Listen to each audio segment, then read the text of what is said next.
Halo guys, jumpa lagi dengan aku di WSS Masa Bercerita. Hari ini aku akan menceritakan dua remaja yang dibunuh dalam perjalanan pulang dari pesta. Simak terus ceritanya ya. Elizabeth Christine Pena lahir pada tanggal 21 Juni 1977 di Houston, Texas. Dari orang tua Adolf dan Melissa. Nah, si Elizabeth ini memiliki dua adik laki-laki bernama Michael dan Rachel. Pada tahun 1993, Elizabeth berusia 16 tahun menjadi siswa di Waltrip High School. Saat ia bersekolah, Elizabeth bertemu dengan sahabatnya yang bernama Jennifer Lee Erdman. Nah, si Jennifer ini lahir pada tanggal 15 Agustus 1978 di Houston, Texas. Orang tuanya bernama Randy dan Sandy. Dia itu adalah anak satu-satunya. Mereka akhirnya bersahabat dan dua sahabat ini terpaut usia 1 tahun guys. Pada tanggal 24 Juni 1993, kedua gadis tersebut diundang ke pesta biliar temannya. Ceritanya gini, pada jam 16.15 sore ayah Jennifer yaitu Randy mengantar putri satu-satunya ke rumah Elizabeth. Nah, sesampainya di rumah Elizabeth sekitar pukul 20.00, ibunya Elizabeth yaitu Melissa mengantar kedua gadis itu ke rumah teman mereka yaitu Gina S. Camilla. Gina S. Camilla ini yang menjadi tuan rumah pesta di apartemen Spring Hill. Sesampainya di sana, Elizabeth bilang ke ibunya kalau ia akan pulang jam 23.30 malam dengan jalan kaki. Karena terlalu asik berpesta, mereka sadar nih, kayaknya gak bakalan deh sampai rumah jam 23.30. Singkat cerita, si dua sahabat ini punya ide pulang lewat rel kereta api dan melewati Jester Park, di mana lokasinya kira-kira berjarak 1 mil dari rumah Elizabeth. Tapi jalan itu gelap banget dan bahaya lah buat mereka. Niat hati mau cepet sampai rumah malah menjadi petaka bagi mereka. Setelah ditunggu-tunggu, orang tua mereka khawatir nih, kok anak kita belum sampai ya? Lalu mulai dong mereka menelpon teman-teman anaknya untuk mengetahui apakah mereka tahu di mana gadis-gadis itu berada. Setelah diberitahu bahwa mereka itu sudah pulang, orang tua itu langsung menelpon Departemen Kepolisian Houston dan melaporkan kehilangannya. Kerabat dan teman-temannya yang dengan panik langsung mencari Jennifer dan Elizabeth. Singkat cerita, setelah pencarian, pada tanggal 28 Juni 1993, 4 hari setelah gadis-gadis itu menghilang, ada nih seorang pria misterius yang menelpon polisi dan memberitahu lokasi mayat gadis-gadis tersebut. Penyidik yang mendengar kabar tersebut langsung gercep dong ngecek ke TKP. Tapi ternyata TKP yang dikasih sama si pria misterius itu salah guys.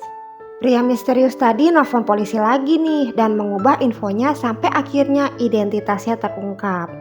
Akhirnya pihak berwenang menemukan mayat gadis-gadis tersebut di TC Jester Park di kawasan hutan dekat rel kereta api.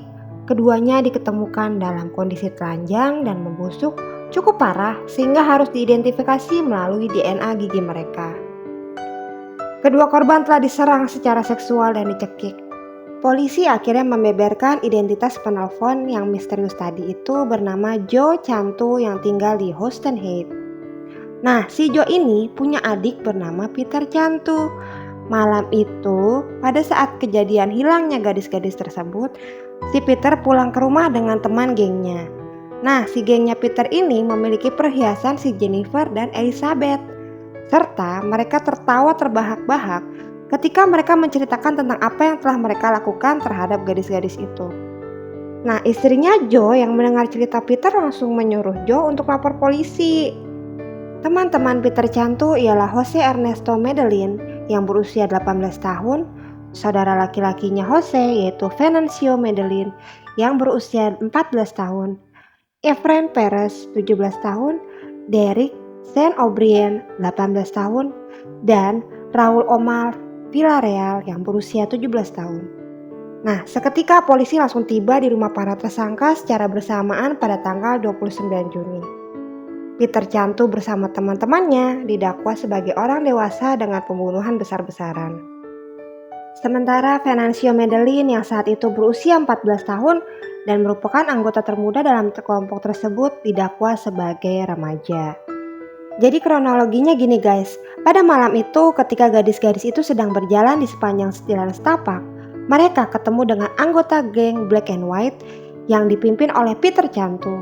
Nah, geng itu sedang mengadakan ospek untuk anggota baru geng mereka yang bernama Raul. Si Raul ini harus melawan setiap anggota geng dan kemudian dia akan diterima sebagai anggota. Kesaksian menunjukkan bahwa Raul sempat bertahan melawan 3 anggota sebelum ia kehilangan kesadaran sebentar. Nah, saat Raul lagi pingsan nih dan dia mengerang-erang di tanah, para anggota geng berunding secara pribadi untuk mendiskusikan apakah Raul pantas atau enggak nih masuk geng kita.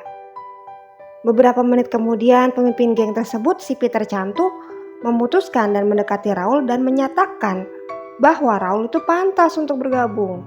Setelah sekitar 40 menit ketika kelompok itu duduk bersama sambil mabok-mabok, Jennifer dan Elizabeth berjalan melewati kelompok itu. Nah, salah satu dari anggota tersebut yaitu Jose Mendelin berusaha ngegrepe-grepe dan mencubit salah satu payudara Elizabeth. Elizabeth langsung menepis tangan Jose dan terus berjalan. Jose kemudian melingkarkan tangannya di leher Elizabeth dan langsung melemparkannya ke tanah.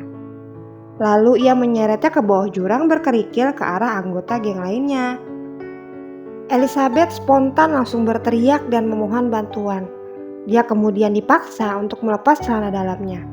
Dari kesaksian para anggota geng, mereka berkomentar bahwa Jennifer harusnya tuh bisa kabur dan melarikan diri. Namun bodohnya ia malah memilih untuk membantu bestinya itu. Lalu akhirnya dia dilempar ke tanah oleh anggota geng Peter Cantu dan Derek. Selama 1 jam berikutnya, gadis-gadis muda yang tidak bersalah itu menjadi sasaran pemerkosaan dan penganiayaan yang dilakukan oleh geng Black and White. Nah, pengakuan para anggota geng yang digunakan dalam persidangan menunjukkan mereka itu diperkosa secara berulang kali secara oral, anal, dan vagina selama 1 jam penuh secara bergiliran guys. Ya Allah, parah banget ya. Setelah menyadari bahwa gadis-gadis itu dapat mengenali mereka, Peter Cantu sebagai pemimpin geng mereka itu langsung memerintahkan agar mereka harus dibunuh. Akhirnya anggota geng tersebut membawa Jennifer dan Elizabeth dari tempat terbuka ke kawasan hutan. Si Raul mencekik Jennifer duluan, lalu ia dan Derek mencekik dengan sabuk pinggang di setiap sisi kanan dan kiri sampai sabuknya putus. Setelah sabuk pinggangnya putus, para pembunuh itu menggunakan tali sepatu Jennifer sendiri untuk melanjutkan penyiksaannya. Elizabeth juga dicekik dengan tali sepatunya setelah ia menangis dan memohon kepada anggota geng untuk tidak membunuh mereka. Akhirnya Elizabeth juga tawar-menawar dengan mereka dan menawarkan nomor handphone mereka agar suatu saat mereka dapat berkumpul kembali. Para pemeriksa medis bersaksi nih bahwa 2 gigi depan Elizabeth itu copot dari mulutnya sebelum ia meninggal karena dipukul dengan sepatu boot kerja Peter yang dilapisi oleh baja. Dia juga menderita patah tulang rusuk setelah diketahui bahwa ia memaksa dan berusaha melarikan diri dari geng tersebut. 2 tulang rusuk Jennifer juga patah setelah ia meninggal.